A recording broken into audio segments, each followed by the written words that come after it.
Montmartre là. C'est là où j'ai effectué ma résidence pendant 4 mois. Je pars jeudi, dans 4 jours. Un petit peu nostalgique, je sais pas, bizarrement. J'aurais bien aimé rester encore un peu. Je commence à m'habituer au froid. Ouais, l'aventure était riche. L'aventure était sympa, ouais. Ouais, riche de belles rencontres. Surtout surtout dans le sens de mon projet. Donc c'est ça qui est intéressant. Donc je sais déjà qu'il faudra que je revienne, quoi. Donc c'est là, bâtiment H. Bienvenue.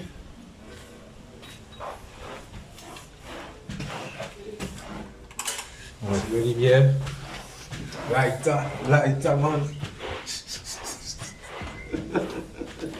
Tiens, rentre.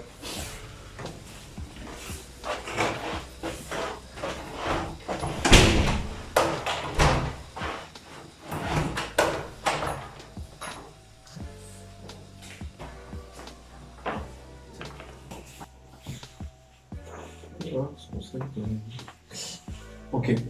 Un, deux, c'est bon? Cédric Hicham, Calvados, photographe, 39 ans. Je suis né à Paris, mais j'ai grandi en Guadeloupe. Mes parents sont rentrés, j'avais 2 ans. Quand j'étais petit, j'étais plutôt un garçon timide et réservé. Et je bégayais, donc on se moquait assez souvent de moi. Et comme j'avais du caractère, donc je suis devenu susceptible et des langues cagoumées aussi, parce que je ne supportais pas qu'on se moque de moi. Et parfois aussi, ben, ça me renfermait et j'étais plutôt solitaire, tu vois. Et je pense que ça a développé chez moi une sorte d'aptitude à rester en retrait et à regarder ce qui se passe autour de moi. J'étais assez sensible à ce que je voyais autour de moi et je faisais attention aux détails. Des fois, je m'amusais aussi tout seul et quand je m'amusais, je pouvais m'amuser à marcher sur les lignes. Tu vois, le carrelage à terre, tu as les carreaux et puis tu as le quadrillage. Et je m'amusais à marcher sur le quadrillage. J'avais quel âge? 6 ans. Je m'amusais à marcher comme ça. Ou alors parfois marcher un carreau, pas le deuxième, mais le troisième. Enfin, voilà. Donc, je pense que j'étais assez. J'avais mon monde, quoi. J'avais mon monde, j'avais mon univers. J'aimais aussi. J'aimais aussi créer mes équipes de football, créer des maillots, inventer des noms de joueurs. Je pouvais aussi dessiner des maisons, dessiner des vêtements. Ouais, bon après j'ai pas persévéré en dessin, tu vois, mais j'avais déjà une petite fibre, quoi, on dirait. Je voulais écrire de la musique. Voilà, donc j'étais assez sensible à pas mal de choses, mais ce qui me préoccupait le plus à l'époque, c'était le foot, quoi. Je ne jurais que par le foot. Avant de me lancer dans la photo en 2009, je m'étais lancé dans le rap en 1998. J'ai commencé quand j'étais étudiant en Martinique et je sortais du lycée, je venais d'avoir mon bac et tout ça. Et au lycée, je voyais les gars rapper et je trouvais ça fort, quoi. Je me disais, oh, mais j'aurais aimé rapper aussi, mais il y avait Dali dans mon lycée. Et donc, voilà, je me voyais pas arriver comme ça, ou à côté de Dali, me mettre à rapper, tu vois. Surtout que je savais pas le faire, donc je regardais au loin, j'ai été assez admiratif, tu vois. Et avant de partir en Martinique, j'avais acheté un CD de rap et il y avait une instru. Et puis, j'essayais de m'entraîner à rapper comme ça. Une fois, j'avais invité mon cousin, je lui ai dit, passe à la maison. J'ai commencé à rapper là. Donc, il était passé, puis il m'a dit, ah ouais, c'est pas mal, ouais, c'est pas mal, c'est pas mal. Et arrivé en Martinique, il y avait une association qui organisait des sessions de MCing, fait des ateliers de MCing, donc apprendre à être MC, maître de cérémonie, donc apprendre à rapper. Et je m'y étais inscrit, et c'est dans ce cadre-là que j'ai connu Fola, qui est un bon ami. Du coup, ouais, j'ai commencé à rapper comme ça. Et puis, assez rapidement, on a créé un groupe, on a été lancé dans le bain, on a fait des prestations. Bon, la première scène était catastrophique. C'était en Martinique, à la savane. On s'est fait insulter parce que à l'époque, on avait des cassettes, on n'avait pas de, on n'avait pas de CD. Et en fait, on avait calé l'instru, on avait dit au gars de mettre l'instru. Mais en fait, le gars, il s'est trompé de face. Donc, quand il a lancé la cassette, c'était pas la bonne phase, donc ce n'était pas la bonne musique. Et on lui a dit non, mais c'est pas ça. Et donc, il a remis la cassette à l'endroit, mais la musique n'était pas au bon endroit. Donc, il a fallu qu'il recale. Et pendant ce temps-là, le public est en train de nous regarder. Ils ont commencé à nous insulter, quoi. Ils ont commencé à nous insulter, tu vois. Ta première scène, tu te fais insulter comme ça, en grand, sur la savane. C'est comme si tu viens rapper à la place de la victoire et que tout le monde t'insulte, tu vois. C'est dur. C'est dur même. Enfin bon, bref, mais en tout cas, c'est un baptême du feu assez efficace parce qu'ensuite, j'ai continué, j'ai persévéré et puis j'ai eu l'occasion de faire des concerts en Martinique. Ensuite, je suis rentré en Guadeloupe en 2005. J'ai fait des concerts dans le milieu du gospel. J'ai été l'un des premiers avec le groupe Febenaja à faire du rap chrétien. Et j'ai fait des concerts. Je crois que j'ai été l'un des premiers à faire du rap chrétien en live avec des musiciens. Et du coup, ça m'avait démarqué assez rapidement. Et tu me diras où la photo intervient dans tout ça. En fait, la photo intervient en Martinique en 2004, avant que je rentre en Guadeloupe en 2005. Et je suis étudiant, j'ai besoin de me faire un petit peu de sous et je deviens pigiste pour France Antilles.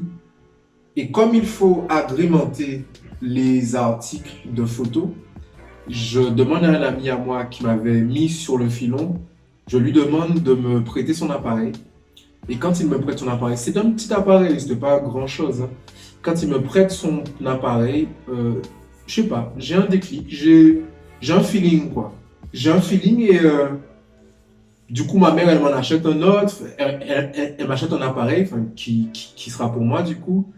Et du coup je m'amuse à faire des photos un peu partout en Martinique. En plus je venais d'acheter ma voiture, donc je drivais avec ma copine de l'époque. Et on se baladait, et puis on faisait des photos, on se baladait, on faisait des photos. Et c'est comme ça que j'ai pris goût à la photo. Mais après, c'était pas un gros appareil. Et au bout d'un moment, je me suis senti limité. Et j'ai acheté mon premier appareil en 2009. Et c'est là que tout a commencé, quoi. Je pense que quand je démarre en 2009, je ne sais pas encore ce que je vais faire avec la photo. J'ai vraiment aucune idée. C'est parce que je suis dans le rap, je suis sollicité pour des scènes à droite, à gauche. La photo est à côté. En parallèle, beaucoup de gens me disent: ah, mais c'est bien, tu fais des photos sympas, tout ça. Donc je me dis: ouais, c'est cool, ouais. Je me prends pour une espèce de photographe, mais bon. Et de 2009 à 2012, je fais pas grand chose, quoi. Je cherche à rencontrer Daniel Goodroof, qui est un photographe que je respecte. Je rencontre Charles Chulem aussi, qui me donne des conseils.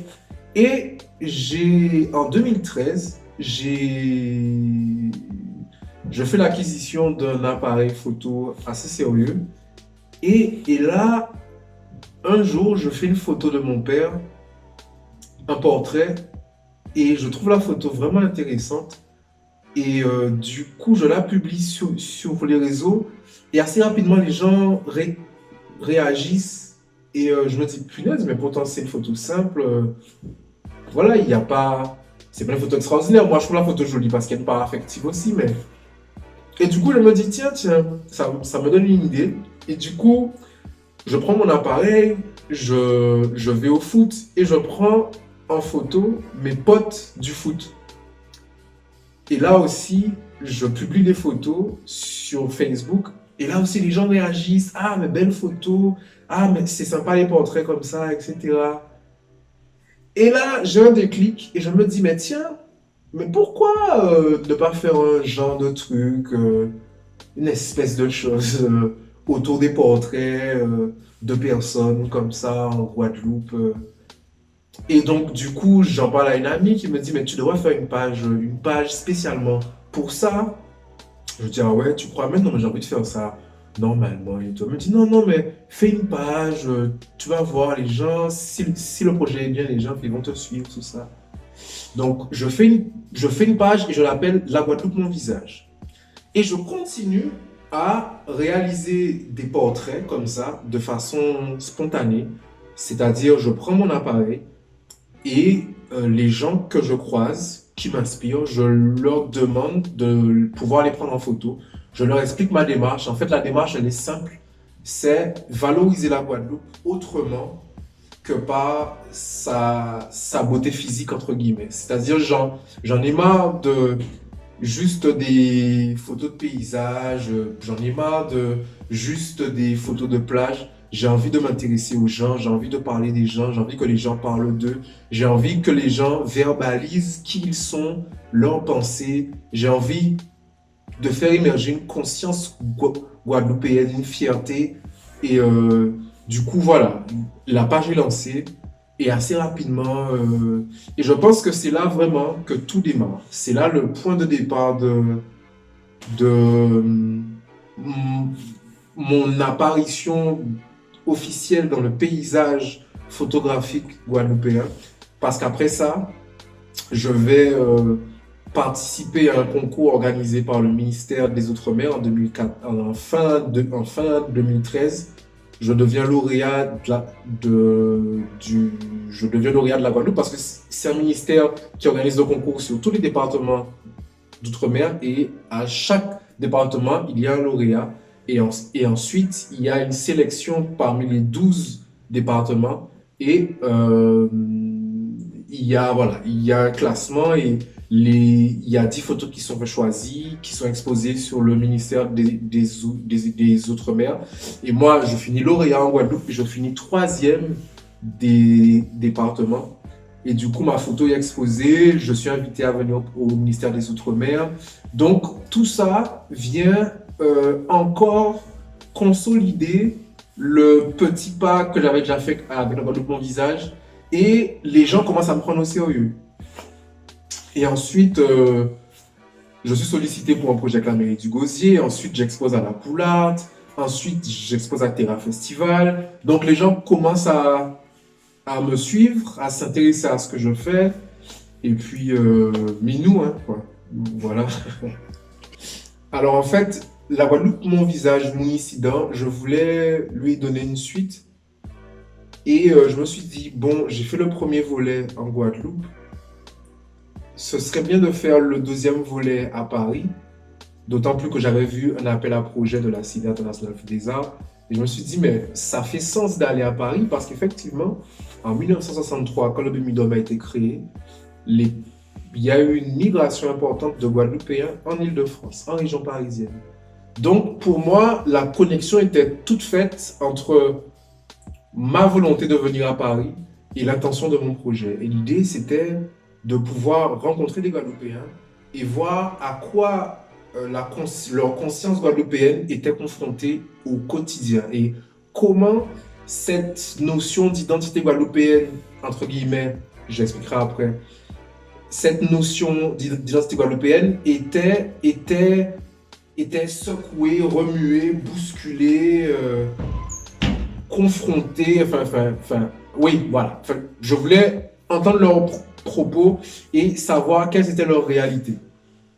Donc, j'ai quitté la Guadeloupe au mois de juillet. Et ce qui est particulier, c'est que quand je suis parti, j'étais un peu malade, j'avais mal au ventre. Et quand je suis arrivé ici, je suis arrivé avec ces douleurs au ventre qui ont bien duré 2 mois, quoi.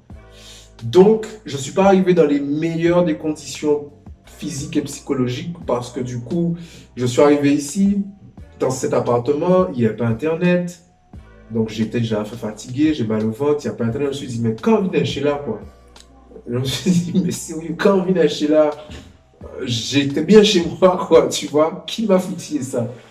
Mais, bon, je me suis ressaisi, bon, je me suis dit, bon, gars, ça, je suis là pour 4 mois.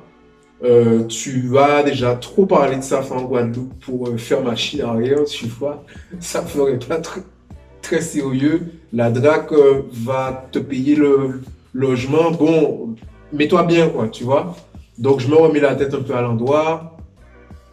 Et c'est vrai qu'en plus, il faisait beau. Donc, je suis dans un quartier assez sympa, Montmartre. Et donc, tout ça m'aide un petit peu à relativiser les douleurs. Tout ça m'aide à relativiser un petit peu cette solitude. Parce qu'effectivement, ici, la résidence est disposée de telle sorte à ce que chacun est chez soi. Tu vois, on ne se croise pas aussi facilement qu'au Marais, parce que j'explique, donc tu le sais mieux que moi, Sam, mais la Cité internationale des arts, c'est deux résidences, enfin deux sites, une au Marais, une à Montmartre, et celle du Marais, il y a plus de monde, il y a plus d'interactions, et ici c'est un peu plus calme, c'est dans une résidence très boisée, entre les appartements, il y a des arbres, voilà, et du coup,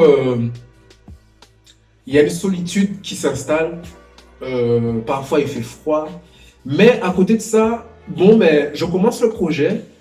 Je commence à prendre mes rendez-vous. Je commence à rencontrer des gens. Et c'est ce qui est intéressant parce que je voulais vivre le projet comme une vraie aventure humaine. J'ai pas envie d'arriver avec tout mon réseau déjà fait, tous mes rendez-vous déjà fait calqués, tout ça, tout ça. Alors certes, effectivement, j'avais sollicité quelques personnes, mais c'est ici, sur le bureau là, que j'ai constitué une liste de personnes que je devais essayer de voir.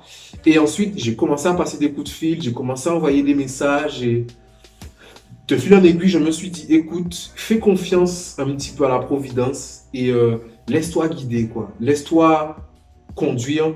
J'aime bien aborder les choses comme ça dans mon travail aussi. J'aime bien avoir une partie où je me dis que je fais ce que j'ai à faire pour que ce soit fait, mais je laisse aussi une part à la providence pour que les choses se fassent.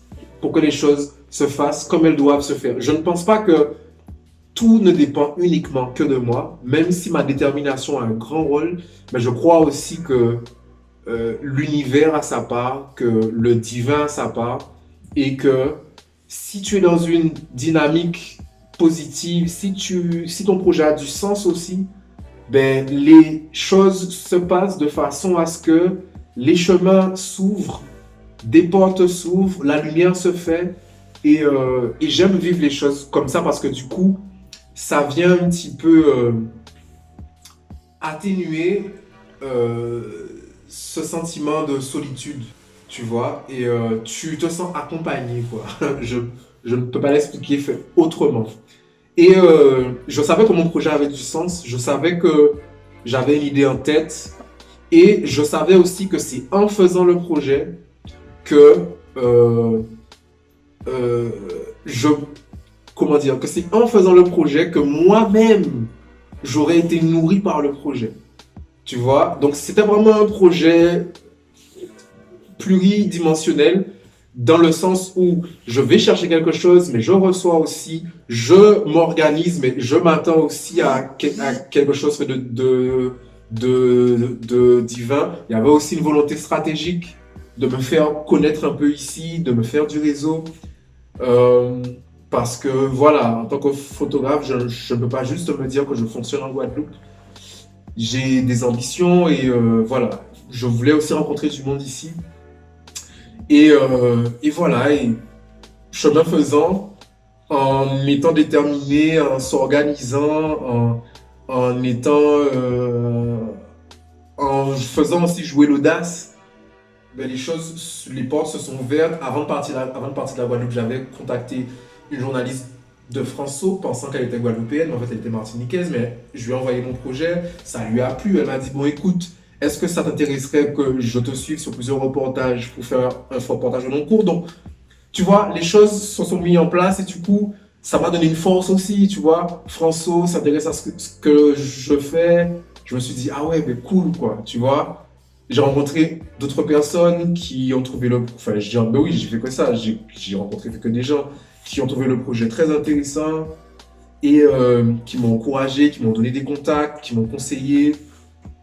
Et puis voilà, donc du coup, j'ai l'impression que mon aventure ici, même si elle n'a pas été facile, mais elle a du sens. J'ai pas l'impression de m'être déplacé ici pour rien. Et je me sens, j'ai beaucoup appris des gens que j'ai écoutés.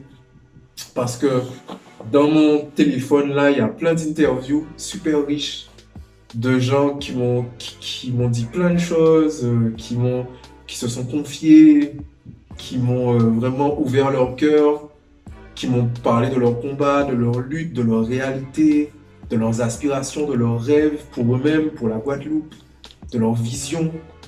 Et ça, Timal, c'est riche, quoi, tu vois. Alors, en cas veiller votre table, après, pas tomber dans le pont de l'eau. Non, mais tu rigoles, mais c'est vrai. T'imagines, je vais aux toilettes, ça tombe dans les toilettes. Non, ça serait dommage. Donc, en cas veiller ça, et, euh, et il fallait qu'il arrivait, bon, ben, ok, essayer d'organiser, ouais, pour mettre ça sur ordinateur, ouais, tout ça. Enfin, voilà. Tu sais, dans mon aventure, c'est ça aussi les aléas, c'est que quand tu te dis que tu vis le truc un petit peu, tu te laisses guider, ça a du bon, mais ça a aussi ça peut être une contrainte parce qu'effectivement, à ce jour, je n'ai pas encore pu rencontrer quelqu'un qui soit venu ici dans le cadre du Bumidum. On m'a parlé de personnes, j'ai essayé de les contacter, je les ai pas eus, j'ai laissé des messages, j'ai pas eu de retour, mais je ne m'inquiète pas parce que je sais que mon projet n'est pas fini. J'avais un objectif de réaliser au moins 50 interviews. J'en suis à 43. Je pars dans 4 jours. Je dois avoir au moins 5 à 6 personnes. Donc, je ne vais peut-être pas arriver à 50. Mais je sais que je vais revenir pour aller vers quelque chose. Non pas que ce n'est pas, que ce ne soit pas bon, tout ce que j'ai fait avant, mais pour que le projet soit complet, il me faut effectivement croiser des gens qui sont venus dans le cadre du Bumidum et de recueillir leurs avis, tu vois. Mais ce qui est intéressant du coup, c'est que là, j'ai rencontré un petit peu ce que j'appellerais les enfants du Bumidum, c'est-à-dire j'ai rencontré beaucoup de jeunes de mon âge à peu près, jeunes, tu vois, tu comprends quoi. Des gens de 30, 40 ans, entre 28 et 40 ans, qui sont venus ici pour faire leurs études, ensuite qui sont restés ici, qui ont construit leur vie ici et qui, pour le moment, n'ont pas encore la possibilité de rentrer, mais qui y pensent. J'en ai croisé beaucoup comme ça. Et je les appelle les enfants du Bumidum parce que, pour moi, ils sont la résultante d'une pensée qui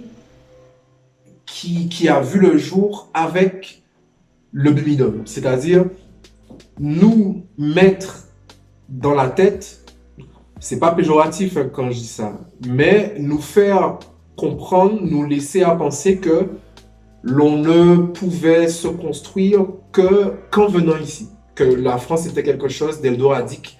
Et effectivement, moi-même, quand j'étais jeune, j'avais des camarades qui me disaient, bah, après le bac, je pars en France, quoi. Parce qu'effectivement, le Bumidum a laissé entendre que le rêve était français, quoi. Et beaucoup de cette génération, j'en ai aussi rencontré d'autres générations, mais la plus forte, elle est là, la plus forte tranche d'âge est là. Beaucoup de cette génération me font part de leurs difficultés à parfois s'intégrer, parfois les compromis aussi qu'ils ont dû peut-être faire pour être mieux acceptés. Et ce qui ressort surtout, c'est que une fois qu'ils sont diplômés, donc qu'ils sortent du champ universitaire ou du champ des études et qu'ils commencent à travailler, c'est là qu'ils ont le plus affaire à des formes de discrimination. Tu vois, que ce soit par rapport à leur accent, des femmes qui ont eu des remarques sur leurs cheveux, des gens qui leur font des remarques par rapport à des clichés qu'ils peuvent avoir sur la Guadeloupe, mais des clichés un petit peu péjoratifs, négatifs, tu vois, toujours diminuants.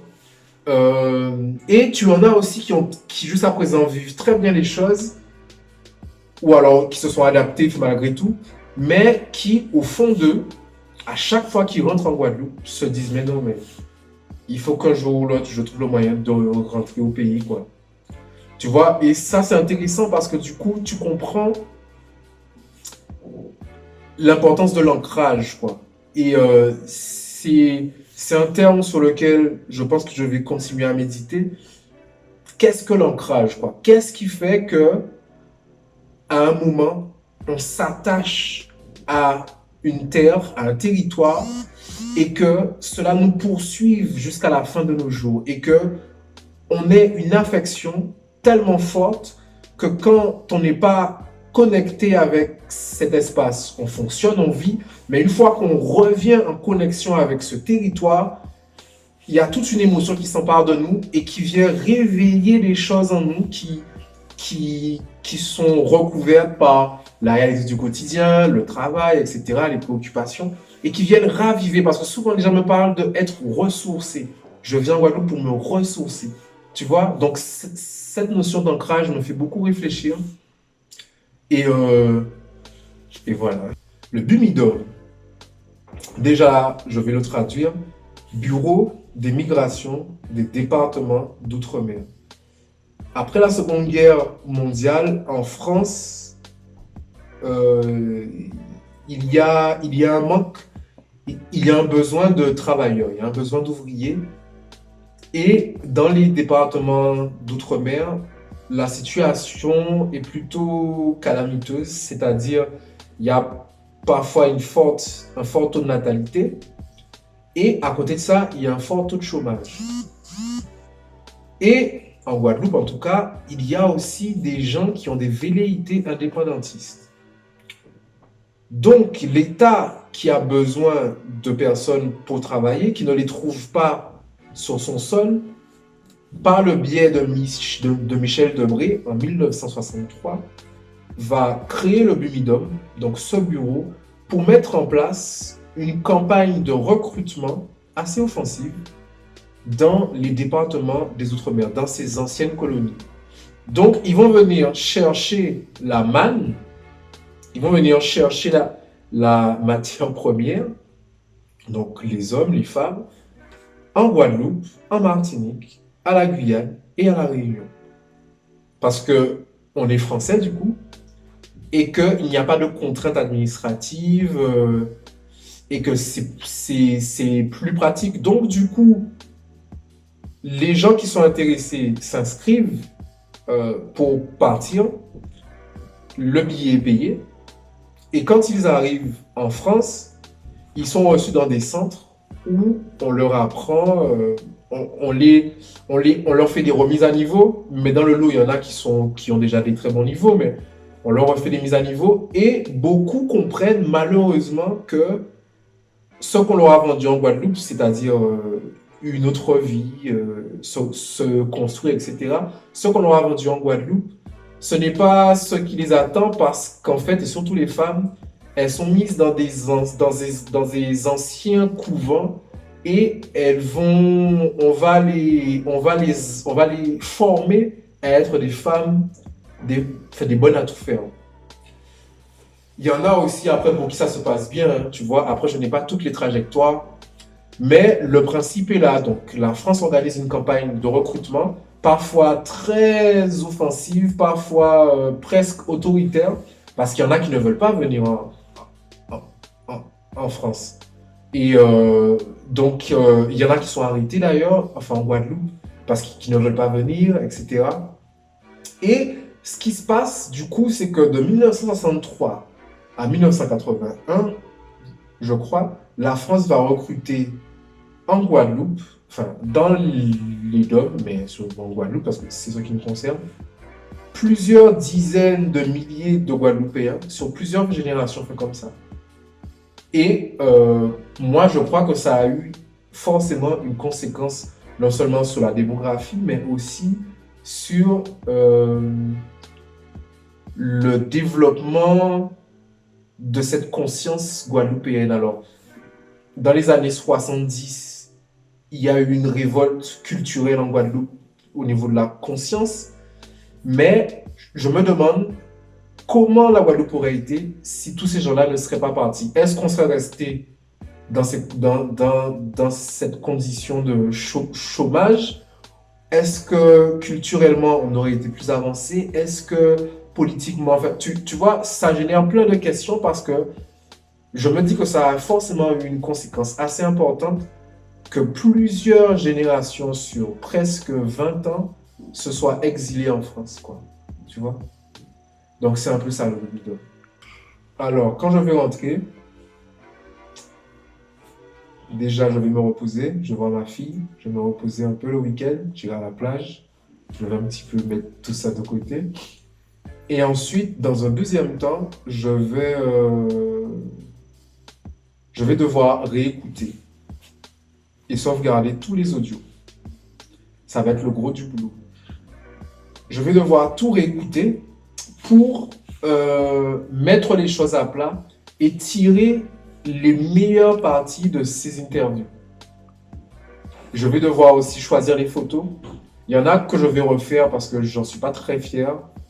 Voilà, j'aurais aimé avoir quelque chose quand même de bien en termes de photos. Donc, je vais repasser toutes les photos en revue, les revoir et bien m'assurer que celles que je choisis sont les meilleures, quoi, sont les plus significatives.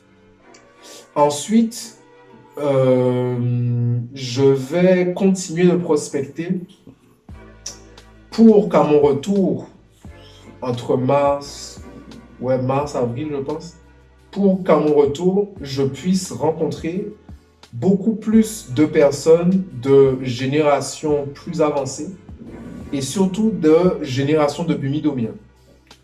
Euh, j'ai fait des rencontres intéressantes avec des personnes de divers milieux. Et donc, il se peut que le projet aille un peu plus loin que ce que je ne l'espérais.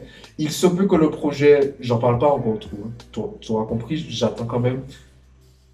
Il se peut que le projet puisse prendre des formes plus interactives encore. Donc, ça, c'est intéressant, quoi. Je pense que si les choses se passent comme elles sont en train de se présenter, ouais, je pense qu'on c'est un projet qui fera parler de lui dans le bon sens, quoi. Je lui dirais de chercher avant toute chose à parler de son pays, vraiment. Je pense qu'on manque de photographes qui racontent la Guadeloupe. Et il y a plein de photographes talentueux en Guadeloupe, dont il y en a plein que je connais, avec qui je m'entends très bien, que j'apprécie humainement et dont j'apprécie le travail. Mais j'aurais aimé que ces photographes-là aillent un peu plus loin dans leur démarche et qu'ils s'intéressent plus à travailler, un peu comme tu fais d'ailleurs, à archiver le pays, à documenter le pays pour que les générations qui arrivent ensuite aient de la matière pour savoir, pour mieux savoir ce qu'on est et qui ils sont. Pourquoi ce projet photo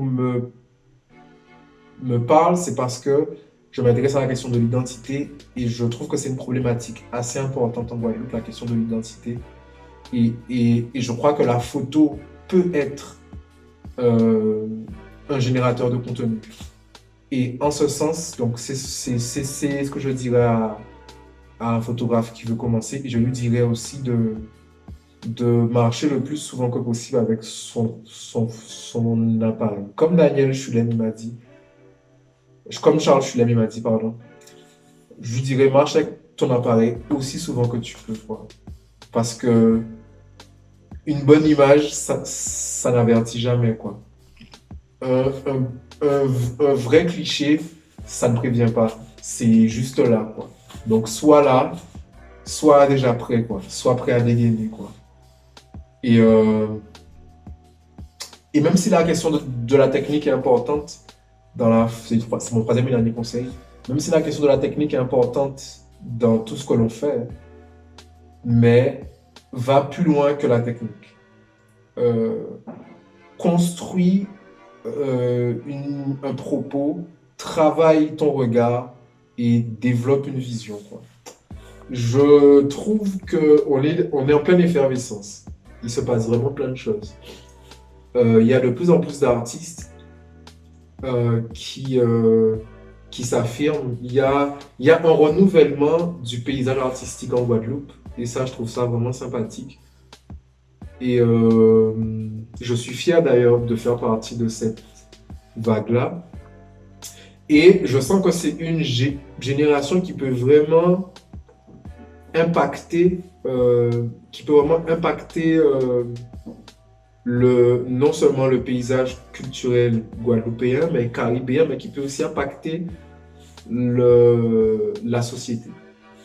Euh, Maintenant, il faut que ces artistes en prennent conscience. Et donc, c'est ce à quoi moi je fais attention. Je suis très sensible aux artistes engagés, entre guillemets, ceux qui essayent d'avoir un propos et qui essayent de délivrer un message, qui essayent de donner du sens à ce qu'ils font, qui ne se contentent pas juste de belles choses, mais qui transmettent des mots, qui transmettent des valeurs, qui transmettent des signaux, des codes, des messages.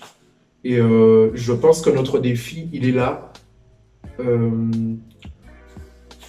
Tu dois le savoir mieux que moi.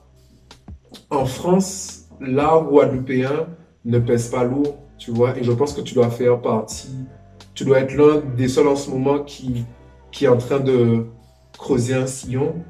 Et on nous prend pas encore assez au sérieux parce que je crois que notre discours n'est pas encore assez engagé, n'est pas encore assez politique, n'est pas encore assez poussé, tu vois. Beaucoup de gens que j'ai rencontrés dans le cadre de mon projet m'ont dit que pour eux, ce qui va, ce qui pourrait permettre à la Guadeloupe de franchir un autre cap, c'est le monde de la culture. Et j'ai même quelqu'un qui est dans le milieu politique qui me l'a dit. Il me dit, mais vraiment, je pense que le culturel peut vraiment permettre à la Guadeloupe de franchir un cap, quoi. Donc, ça me parle, tu vois. Et je pense que c'est notre défi, là. On doit aller un peu plus vers ça. On doit se positionner plus encore pour que non seulement on impacte la société guadeloupéenne, mais aussi que notre travail puisse créer de la réflexion aussi au-delà des mers, quoi, tu vois. Euh, donc les choses sont en bonne voie. Il y en a qui sortent un peu du lot et ça c'est intéressant. Voilà.